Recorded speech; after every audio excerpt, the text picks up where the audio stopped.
Next question आप लोगों के सामने है, क्वेश्चन नंबर हमारा 71।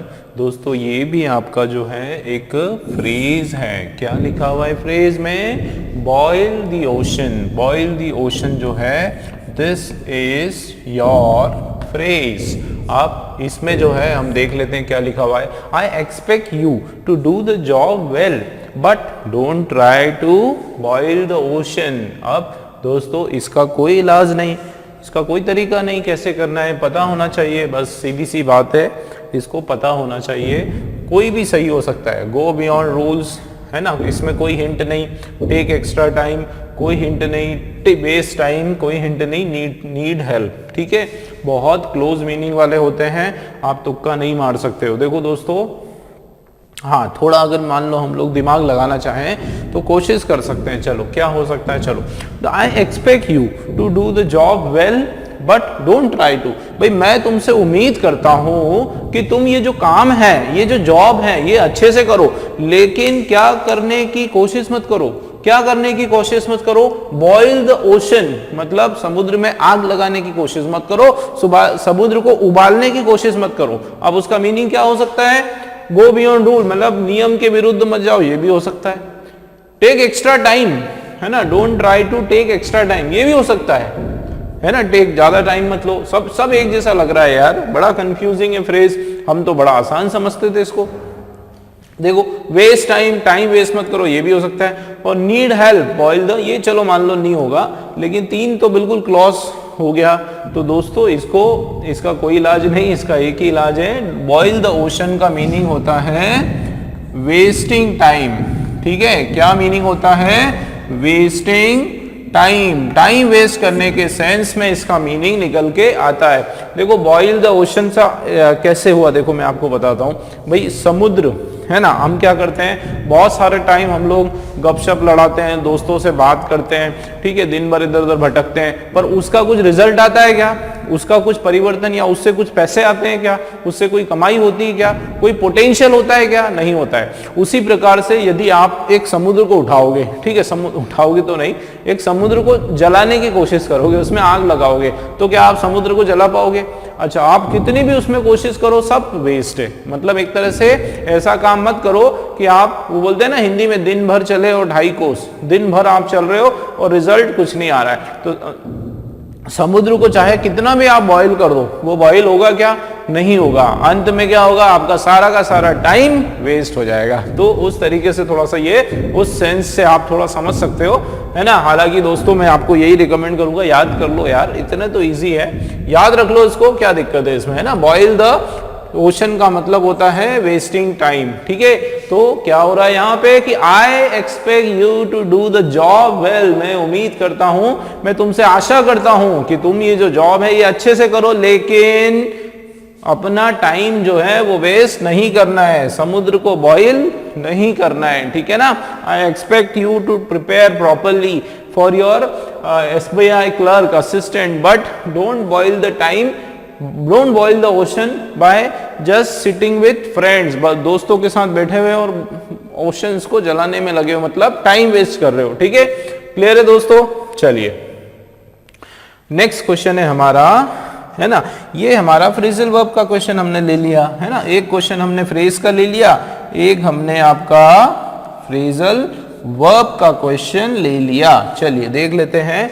Winter started and so did the traffic jams and landslide। देखो विंटर क्या हो गया? शुरू हो गया। भाई ठंड जो है वो शुरू हो गई, and so did, और उसके साथ साथ जो है क्या शुरू हो गई? ट्रैफिक जैम भी शुरू हो गया, और लैंडस्लाइड, धरती कहीं ना कहीं खिसकती है। और यही प्रॉब्लम जो है, आप देखो जब बारिश होती है तो भूस्खलन की जो प्रॉब्लम है बहुत ज्यादा, इधर से उधर पहाड़ गिर जाते हैं, रोड बंद हो जाते हैं, ट्रैफिक जैम हो जाता है, जगह जगह गड्ढे भर जाते हैं, है ना, बाढ़ का पानी आ जाता है। और ठंड में भी यही सारी चीजें हैं, धुंध हो जाती है ना, सब कुछ दिखाई देना कम हो जाता है। तो ये जो ठंड है उसकी नेगेटिविटी बताया जा रहा है, उसका जो दुष्परिणाम है, उस ठंड के कारण जो है एक जो दिक्कतें आती हैं उसके बारे में बात हो रही है। चलिए देख लेते हैं क्या होगा। सेट इन, दोस्तों सेट इन जो वर्ड है आपका, ध्यान रखना, बहुत इंपॉर्टेंट चीज मैं आपको बता रहा हूं, सेट इन का मतलब होता है स्टार्ट। क्या होता है? स्टार्ट होना। लेकिन दोस्तों याद रखो कि ये स्टार्ट होना नेगेटिव सेंस का ये आपका वर्ड है। कभी भी सेट इन लगाओगे मतलब आपके सेंटेंस में कुछ ना कुछ नेगेटिव बातें हो रही है, कुछ ना कुछ दुष्परिणाम, डिसएडवांटेज टाइप की बातें हो रही है, नुकसानदायक कुछ ऐसी बातें हो रही है। और ये सेट इन जनरली हम लोग किसी सीजन के लिए यूज कर सकते हैं, ठीक है ना, जैसे एक विंटर सेट इन। तो यहाँ पे जो है आप देखो विंटर बिल्कुल सही है, विंटर सेट इन ही आपका राइट आंसर होगा, है ना। हालांकि बाकी भी मैं आपको डिस्कस करूंगा। तो देखो सेट इन में क्या, कोई सीजन जिसके कोई दुष्परिणाम आने वाले हैं। जैसे यहाँ पर आप देखो कि विंटर सेट इन, ट्रैफिक जाम हो जाता है और लैंडस्लाइड होती है, उससे किसी को खुशी तो होती नहीं है ना, तो नेगेटिव है ये सारे वर्ड। उसके अलावा जैसे दंगे, है ना, तो रायट्स, जैसे रायट्स सेट इन न्यू दिल्ली एरिया या निजामुद्दीन एरिया, तो निजामुद्दीन एरिया में क्या हो गया, दंगे शुरू हो गए। तो दंगे शुरू हो गए तो रायट्स सेट इन, है ना, सेट इन का हम लोग करके बोलेंगे, ठीक है। उसके अलावा जैसे कोई भी अनप्लेजेंट सिचुएशन है ना, अवांछित जो परिस्थितियां है, अनप्लेजेंट सिचुएशन है, उन सब के लिए हम लोग अगर उनको शुरू करने की बात हो रही है ना, तो उनको अगर शुरू करने की बात हो रही है तो उस कंडीशन में हम लोग दोस्तों क्या लगाएंगे, सेट इन लगाएंगे, ठीक है। क्लियर है? सेट इन का मतलब होता है स्टार्ट करना, बट नेगेटिव सेंस में कोई बात होती है। देखो सेटअप का मतलब होता है अपनी खुद की चीज जो है एस्टैब्लिश करना। जैसे I set up my new studio for teaching competitive exams. भाई मैंने क्या किया, अपना एक नया स्टूडियो सेटअप किया, ठीक है, for teaching competitive exams, competitive exam पढ़ाने के लिए। तो सेटअप जो है इसका मतलब एस्टैब्लिश, ठीक है, एस्टैब्लिश के सेंस से आता है, एक उसको निर्मित करने के सेंस से आता है, उसको बिल्कुल बनाने के सेंस से आता है। सेट ऑफ जो आपका वर्ड है, सेट ऑफ, तो दोस्तों सेट ऑफ का मतलब भी आपका स्टार्ट ही होता है। क्या होता है? स्टार्ट ही होता है। लेकिन स्टार्ट होता है, लेकिन हम जब भी कोई जर्नी की बात करें तो सेट ऑफ यूज करते हैं, है ना, पॉजिटिव सेंस का वर्ड है ये आपका जर्नी। जैसे my parents set of for 4 धाम यात्रा, मेरे जो पेरेंट्स हैं वो उन्होंने एक शुरू किया, क्या वो सेट ऑफ हो गए, वो चलना उन्होंने शुरू किया, किसके लिए, 4 धाम की यात्रा में, ठीक है। तो वो 4 धाम की यात्रा के लिए उन्होंने जो जर्नी है उसको शुरू किया। तो जर्नी के लिए दोस्तों हम लोग क्या यूज करते हैं, सेट ऑफ करते हैं, है ना। कोई भी एक जर्नी के लिए कोई बड़ी सी वॉयेज है ना, शिप की जो जर्नी है, या कोई भी जैसे प्रोजेक्ट, कोई नया प्रोजेक्ट भी सेट ऑफ करना है तो उसमें भी सेट ऑफ भी यूज कर सकते हैं हम लोग, है ना। एक किक ऑफ भी होता है, किक ऑफ का मतलब भी स्टार्ट करना, एकदम त्वरित स्टार्ट करना। सेट ऑफ का मतलब भी शुरू करने के सेंस से यहाँ पर आता है। और ये जो वर्ड है दोस्तों आपका, ये आपका पॉजिटिव सेंस का वर्ड है, ठीक है ना। सेट ऑफ का मतलब देखो सेटबैक का मतलब होता है छोटी छोटी हार, डिफीट, है ना। सेटबैक्स का मतलब होता है हार, डिफीट, ठीक है, डिफीट होना, हार का सामना करना, या फिर फेलियर, ठीक है। सेटबैक्स का मतलब होता है फेलियर, हार या डिफीट, इस सेंस में इसकी हम लोग बात करते हैं, ठीक है ना। तो सही आंसर हमारा पता चल गया, सेट इन जो है, क्योंकि यहाँ पे नेगेटिव सेंस में बात हो रही है तो इसलिए जो है सेट इन आपका जो है दोस्तों बिल्कुल राइट आंसर हो जाएगा। लेकिन बाकी के 4 भी आप लोगों को याद रहना चाहिए। सेटअप का मतलब हमारा कोई सेटअप लगाना, एस्टैब्लिश करना, निर्माण करना, ठीक है। सेट ऑफ का मतलब कोई जर्नी को स्टार्ट करना, सेट बैक का मतलब है डिफीट है, हार है, फेलियर है, ठीक है। क्लियर है दोस्तों? चलिए नेक्स्ट क्वेश्चन देखते हैं। नेक्स्ट 2 क्वेश्चंस आप लोगों के सामने हैं दोस्तों। क्वेश्चन हमारा 73 जो है, she never stops talking about dieting, ठीक है। She got a dash in her, अरे डैश क्या, she got a bee in her bonnet about it, ठीक है। फिर से देख लेते हैं क्या मीनिंग है इसका। देखो आप, she never stops talking about dieting, dieting के बारे में कभी बात करना बंद नहीं करती वो। शी इज गॉट, देखो शी इज मतलब शी इज गॉट क्या, she is got a bee in her bonnet about it, उसके बारे में उसको एक तरह से क्या लगता है, बी है उसके बोनेट में। बी मतलब क्या, बी का मतलब मधुमक्खी, ठीक है। बोनेट मतलब क्या, उसका बक्सा, जो भी उसका ड्रॉज है, बक्सा है। तो ऐसा लगता है कि जैसे उसके बक्से के अंदर जो है, उसके बक्से के अंदर बोनेट है, उसके बक्से के अंदर जो है बी है, मधुमक्खी है। मधुमक्खी कहीं पर भी होती है तो वो क्या करती है, वो भिन भिन भिन भिन भिन भिन भिन इस तरह की आवाज करती है, मतलब भटकती रहती है इधर से उधर, इधर से उधर। कभी भी एक जगह टिकती है क्या मधुमक्खी, नहीं टिकती है ना। तो उससे क्या मतलब निकालें हम लोग, बोनेट का मतलब है बॉक्स। आप लोग निकालो, बताओ जरा क्या मीनिंग हो सकता है इससे। भाई she never stops talking about dieting, हमेशा जो है डाइटिंग की बात करती रहती है कि मैं खाना बिल्कुल नहीं खाती हूँ, सैलेड खाती हूँ, ये खाती हूँ, वो खाती, इतना वजन कम कर लिया मैंने। She is got a bee. और ऐसा लगता है जैसे कि उसके जो बक्सा है, उसका जो बॉक्स है, उसके अंदर मधुमक्खी घुस गई हो। वो हमेशा भिन भिन आती रहती है, भिन भिन भिन भिन ऐसे इस तरीके से करती रहती है ना। तो क्या मीनिंग हो सकता है ना, क्या मीनिंग हो सकता है कि हमेशा एक्साइटेड होती है। देख लेते हैं, शी स्पीक्स एलोबरेटली, हाँ ये भी हो सकता है कि बहुत ज्यादा बड़बड़ करती रहती है ना, क्योंकि वो जिस बड़बड़ जिस तरह से बी जो है वो इधर उधर घूमती रहती है बक्से के अंदर, वैसे ही वो भी बड़बड़ करती रहती है, हो सकता है। दूसरा, इंटरेस्टिंग टू से, वो बहुत एक्साइटेड होती है, कोई भी चीज बोलने के लिए एकदम आगे रह के बोलती है, वो भी हो सकता है। ऑब्सेस्ड विद एन आइडिया, एक आइडिया उसके दिमाग में है और उससे वो इतना ज्यादा ऑब्सेस्ड है। ऑब्सेस्ड मतलब इतना ज्यादा वो आइडिया उसके ऊपर हावी हो जाता है कि उसके ऊपर वो बिल्कुल बार बार बात करना पसंद करती है। फ्रस्ट्रेटेड मतलब बिल्कुल घबरा जाना, एकदम तंग आ जाना, कंफ्यूज हो जाना, उस सेंस में, नेगेटिव सेंस में यहाँ पे बात हो रही है। तो क्या हो सकता है दोस्तों, तो मैं तो आपको कहूंगा कुछ भी हो सकता है ना, लेकिन कुछ भी नहीं होगा दोस्तों। ये एग्जैक्ट इसका जो मीनिंग है, बोनेट जो है, आप याद रखो, अ बी इन हर बोनेट, इसका मतलब होता है ऑब्सेस्ड विद एन आइडिया। तो ये जो है आपको याद रखना पड़ेगा, इसका कोई इलाज नहीं है, ठीक है ना। अगर आप इलाज ढूंढोगे, थोड़ा अपना दिमाग लगाओगे, तो हो सकता है आ भी जाए, हो सकता है कई बार आप रॉन्ग भी कर दो। क्यों, क्योंकि बहुत सारे बंदे क्या करेंगे, इंटरेस्टिंग टू से बोल देंगे, ठीक है। बहुत सारे लोग स्पीक एलोबरेटरी बोल देंगे। कोई ट्रिक नहीं है यार, मैं ये बताना चाह रहा हूँ। इसको थोड़ा सा एक बार आपको इसको याद रखना पड़ेगा, ठीक है ना, कि ऑब्सेस्ड विद एन आइडिया, ये आपका बिल्कुल राइट है आपका, है ना। बी इन हर बोनेट मतलब ऑब्सेस्ड विद एन आइडिया, मतलब वो एक आइडिया, देखो ये जो आइडिया है, कौन सा, डाइटिंग, एक पर्टिकुलर आइडिया है, उससे वो इतना ज्यादा वो एक्साइटेड है, इतना ज्यादा ऑब्सेस्ड होती है कि वो हमेशा उसी की बात करती है ना। उसको बोलते हैं बी इन हर बोनेट, कि हमेशा उतारू रहना, उस विषय के बारे में चर्चा करना, उस टॉपिक के बारे में बार बार, कहीं भी वो मिला तो उस टॉपिक के बारे में वो बार बार चर्चा करेगी, तो उसको बोलते हैं बी इन हर बोनेट। तो ऐसा लगता है कि उसके बोनेट में गलती से एक बी आ गई, मधुमक्खी, और वो हर जगह बिन बिन बिन बिन बिन बिन कर रही है, ठीक है, क्लियर है। तो ये आपका सी वाला आंसर आ गया। चलिए 74 देख लेते हैं। The government had to rescue the airline because it was losing so much money. ये इजी है थोड़ा। देखो गवर्नमेंट को क्या करना पड़ा, गवर्नमेंट को रेस्क्यू करना पड़ा, मतलब बचाव में आना पड़ा, बचाना पड़ा किसको, उस एयरलाइंस को, है ना। ये अभी हुआ भी सही रिसेंटली, एयर इंडिया को या फिर इंडिगो को गवर्नमेंट ने कुछ एक्स्ट्रा पैसा दिया, बेल आउट दिया।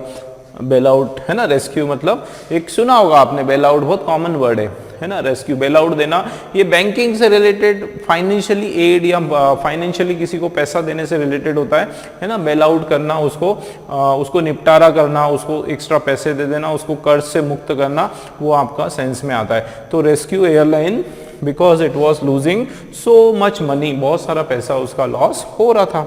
चलिए तो देख लेते हैं, आंसर तो मैंने पहले ही बता दिया है ना। बैकअप, दोस्तों बैकअप क्या होता है, बैकअप सपोर्ट होता है। बैकअप जो है एक बोल सकते हैं सपोर्ट, लेकिन कैसा सपोर्ट, इमोशनल सपोर्ट, ठीक है, इमोशनल सपोर्ट। जैसे whatever I have achieved today is by myself, I have no backup from my family, है ना। तो इस तरीके से बोल सकते हो, I have no backup from my family, मेरे जो परिवार है उससे मुझे कोई भी बैकअप नहीं मिला, मतलब मुझे किसी भी प्रकार का सपोर्ट नहीं मिला। बैकअप वो इमोशनल सपोर्ट भी हो सकता है, फाइनेंशियल भी कुछ सपोर्ट की बात हो सकती है, किसी भी प्रकार की सहायता की अगर हम बात करें, पीछे धक्का, बैकअप मतलब क्या, धक्का नहीं मिला या उसको एक संबल नहीं मिला, उस सेंस में जब भी हम बात करें, बेसिकली कोई इमोशनल सपोर्ट से रिलेटेड कोई चीज़ों की बात करें तो उसमें हम लोग क्या बोलते हैं दोस्तों, बैकअप बोलते हैं। एक होता है बेल अप, बेल आउट नहीं, क्या होता है ये आपका बेल अप। तो ये जो वर्ड है आपका बेल अप, बेल अप का मतलब होता है किसी चीज को बांधना, याद रखना, किसी चीज को क्या करना, बांधना, टाई या फिक्स या उसको बांधना, उसके सेंस से आता है दोस्तों, किसी भी चीज को बांध के रखना, बेल अप, है ना, कि है ना, बांध के रखना, उस सेंस में आपका जो है बेल अप होता है। एक होता है बेल आउट, तो बेल आउट का मतलब भी होता है सपोर्ट, ठीक है ना, बेल आउट का मतलब होता है सपोर्ट, और कैसा support, basically financial support, financial support, पैसे से रिलेटेड कोई सपोर्ट, ठीक है, पैसे लेन देन से रिलेटेड कोई सपोर्ट है। जनरली ये बेल आउट का जो शब्द है ये बैंक वगैरह में, है ना, जब किसी कोई गवर्नमेंट जो है किसी बड़ी कंपनी को बेल आउट कर देती है, उसको एक्स्ट्रा पैसे दे देती है ताकि वो जो है उसको वो बच सके, उसको बचाने की कोशिश की जाती है। तो यहाँ पर आप देखो बेल आउट आपका जो है सही शब्द है। देखो आप, the government had to rescue के बदले हम लोग क्या लिख सकते हैं, had bail out the airlines. क्यों बेल आउट किया, because it was losing so much money, बहुत सारा पैसा जो है उसका लूज हो रहा था, उसको नुकसान हो रहा था, इसलिए गवर्नमेंट ने क्या कर दिया, उसको एक एक्स्ट्रा रेस्क्यू कर दिया, उसको बेल आउट कर दिया। ठीक है ना दोस्तों, क्लियर है ये।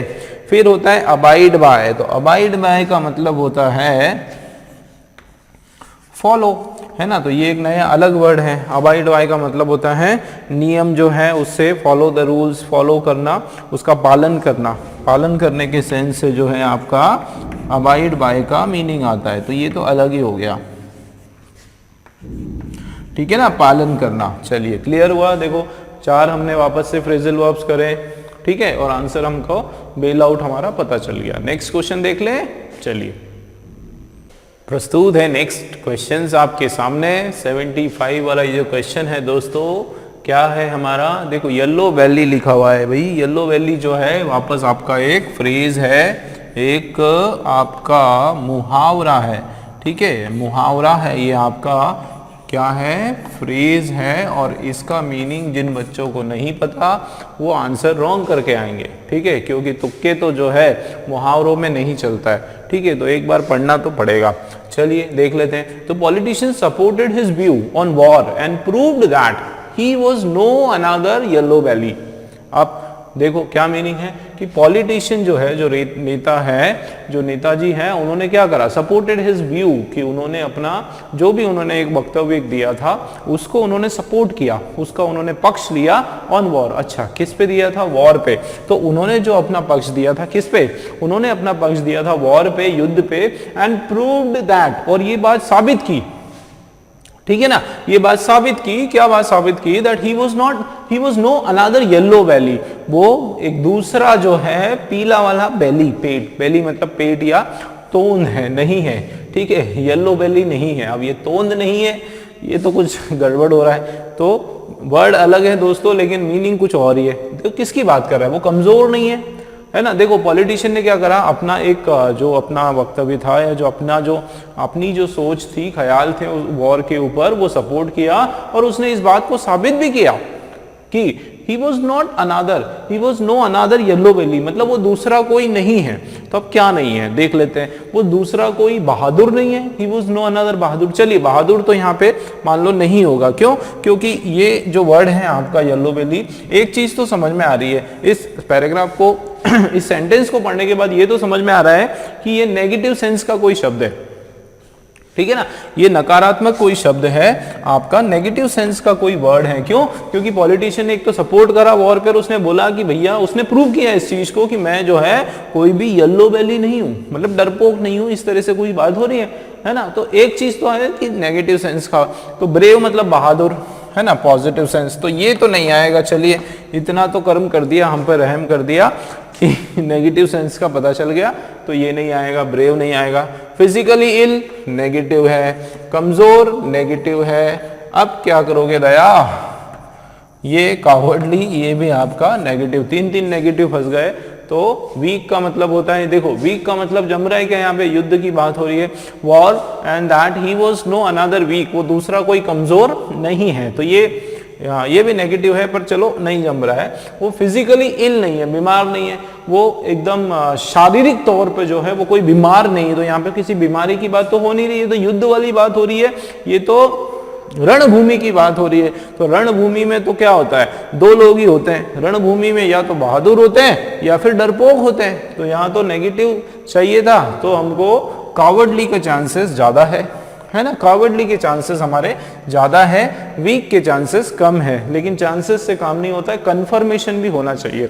तो कंफर्मेशन में आपको कहूंगा कावर्डली जो है वो आपका बिल्कुल सही है दोस्तों, ठीक है। कावर्डली का मतलब ही होता है येलो बेली, ठीक है ना। येलो बेली जो शब्द होता है ना, ये कहीं से आया है अमेरिका वगैरह से, और वहां पे ये शब्द यूज किया गया था। डरपोक जो बेली वो लोग होते थे उसको येलो बेली कहा जाता था। तो याद रखो येलो बेली मतलब डरपोक, कावर्डली, ठीक है। डरपोक या फिर कावर्डली, ठीक है, ये आपका राइट आंसर है। बाकी आपके सारे रॉन्ग हो जाएंगे। तो दोस्तों याद कर लो, हर जगह तुक्का काम नहीं आएगा। हो सकता है 70% जो है तुक्का मार के आपका ये सही हो जाए, लेकिन हर बार इतना इजी नहीं होगा, याद करना पड़ेगा। कावर्डली जो है आपका सही आंसर है। चलिए नेक्स्ट देख लेते हैं 76 वाला। Websites on health and fitness are a dime a dozen. अच्छा, क्या है, वेबसाइट जो होती है कहाँ, किस पर होती है, हेल्थ के ऊपर और फिटनेस के ऊपर, आर क्या, dime a dozen. Dime a dozen क्या, कुछ समझ में नहीं आ रहा, डाइम अ डजन, ठीक है। नाउ अ डेज है ना, dime a dozen nowadays, but not all of them give accurate information, ठीक है। Not all of them give accurate information. तो क्या मीनिंग निकल के आ रहा है, थोड़ा सा मतलब समझ लेते हैं। ऐसा लग रहा है ये तो बिल्कुल आसमान से कहीं से टपका हुआ कोई फ्रेज है ना। तो देख लेते हैं। तो websites on health and fitness, जो सेहत और फिटनेस के ऊपर जो कुछ वेबसाइट्स बनी हुई है वो क्या है, वो उन वेबसाइट्स के बारे में बात हो रही है, ठीक है ना। वो वेबसाइट्स के बारे में बात हो रही है, कोई एडजेक्टिव आपका फ्रेज है ये, है ना, उसके बारे में बात हो रही है कि वो सारी की सारी जो वेबसाइट्स हैं वो डाइम अ डजन है।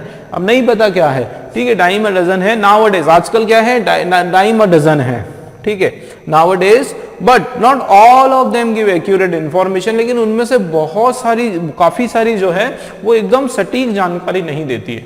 मतलब क्या बात हो रही है, मतलब हो सकता है कि websites now on health and website जो है डाइम अ डजन, मतलब हर जगह बहुत सारी मिल जाएगी, है ना, इस तरीके से, या बहुत जानकारी दे देगी इस तरीके से, पर हाँ एक्यूरेट जानकारी नहीं देगी। चलिए देख लेते हैं ऑप्शन क्या क्या है। Very common and easy to find, बहुत कॉमन है और बहुत आसानी से आप पता कर सकते हो।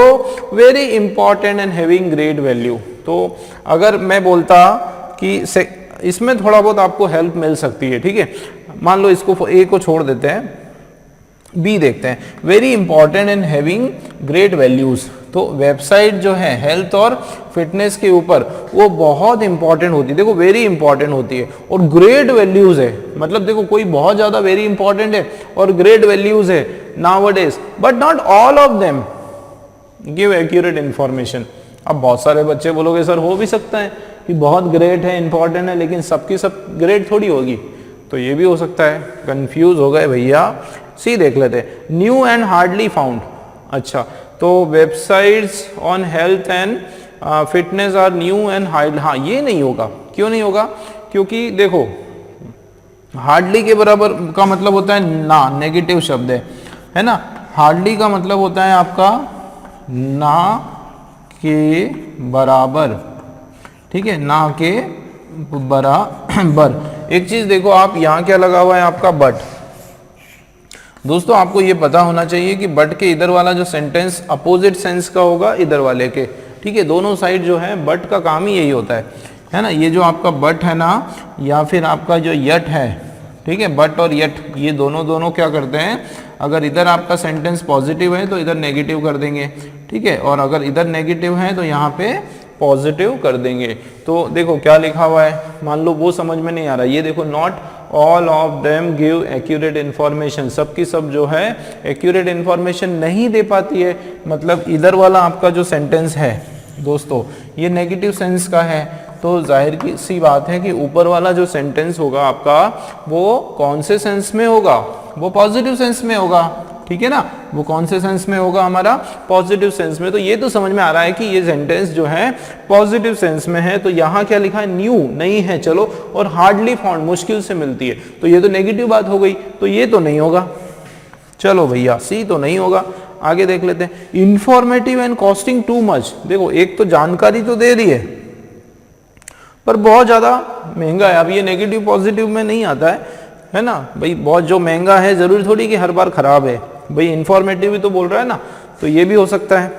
तो भैया इसका यही इलाज है, इसका मीनिंग पता होना चाहिए बस, है ना। डाइम अ डजन का मतलब होता है इजीली अवेलेबल। क्या मतलब होता है, इजीली अवेलेबल। तुक्का यहाँ पे काम नहीं आने वाला है। कोई चीज जो आसानी से हमको प्राप्त हो जाए वो होती है डाइम अ डजन, ठीक है। जो वस्तु, जो चीजें बहुत आसानी से दिख जाती हैं, सामने प्रकट हो जाती हैं, प्राप्त हो जाती हैं, उसको कहते हैं डाइम अ डजन। हर जगह, बहुत जगह, हर जगह मिल जाएगी आपको, बहुत कॉमन है, वो उन चीजों को बोला जाता है डाइम अ डजन, ठीक है। तो कौन सा सही है, ये वाला, बस खत्म बात। Very common and easy to find, और कुछ दूसरा दिमाग नहीं लगाना है दोस्तों, क्योंकि बहुत कंफ्यूजिंग है, मैं आपको बता रहा हूं। मैं आपको जानबूझकर, ठीक है ना, मैं जानबूझकर आपको कोई ट्रिक नहीं बता रहा हूं, क्योंकि मुझे पता है कि मैं अगर ट्रिक बताऊंगा तो आप रॉन्ग करके आ जाओगे, ठीक है। तो फ्रेजेस में कोई ट्रिक नहीं चलेगी मेरे दोस्त, फ्रेजेस में आपको याद करना पड़ेगा, ठीक, क्लियर। चलिए नेक्स्ट करें दोस्तों, नेक्स्ट क्वेश्चन देख लेते हैं हम लोग। 77 वाला जो क्वेश्चन है, the apprentice had egg on his face after he went on to demonstrate the new product and couldn't get it to work, ठीक है। अप्रेंटाइज का मतलब होता है ट्रेनी, जो ट्रेनिंग पर जो बंदा काम करता है उसको अप्रेंटाइज बोलते हैं। तो देखो क्या मीनिंग आ रहा है, apprentice had egg on his face. इस पे थोड़ा सा ये इजी आप समझ सकते हो, ये थोड़ा सा इजी है दूसरे फ्रेजेस से। देखो एग ऑन हिज फेस, चेहरे पे अंडा, है ना, फेस के ऊपर अंडा, उसके ऊपर अंडा हुआ, तो ठीक है। तो अप्रेंटाइज को क्या प्राप्त हुआ, उसको अंडा प्राप्त हुआ। कहां पे प्राप्त हुआ, उसके चेहरे पे। कब प्राप्त हुआ, after he went on to demonstrate, जब वो एक डेमोन्स्ट्रेट करने गया, एक दिखाने बताने गया। क्या बताने गया, एक नया प्रोडक्ट वो शो करने गया।